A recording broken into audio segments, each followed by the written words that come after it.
On me l'a dit, on vous l'a peut-être dit aussi. Accroche-toi, ça va passer.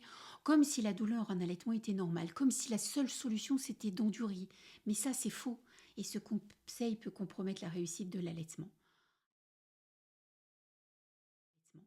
Alors, vous avez accouché, votre bébé est là, vous souhaitez l'allaiter, les premières tétées se passent bien, puis les mamelons deviennent sensibles, plus franchement douloureux, et là j'entends, c'est normal, il faut du temps pour que l'allaitement se mette en place, il faut être patiente, persévérer.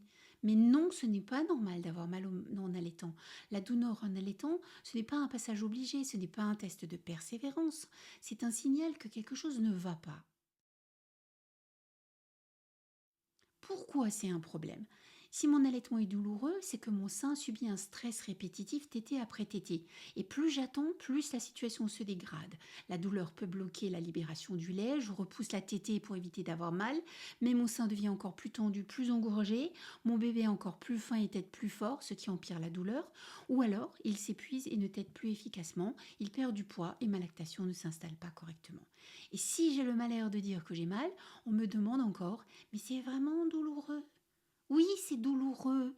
Et pour rappel, une toute petite crevasse peut être bien plus insupportable qu'une blessure plus grande. Alors, l'erreur à éviter. On me conseille d'appliquer une crème grasse en quantité. Mais est-ce que c'est vraiment une bonne idée? Mon sein devient glissant, bébé n'arrive plus à bien prendre le sein, résultat, il tète encore moins bien et la douleur empire. Une crème, pourquoi pas, mais uniquement si ma peau est saine. Ce qu'il faut faire, ce n'est pas une question de patience ou de persévérance. Il faut identifier et corriger la cause. Est-ce que mon bébé prend bien le sein? A-t-il un frein restrictif qui l'empêche d'ouvrir grand la bouche? Est-ce que ma tétrelle est à la bonne taille si je tire mon lait? Il y a toujours une raison et une solution adaptée.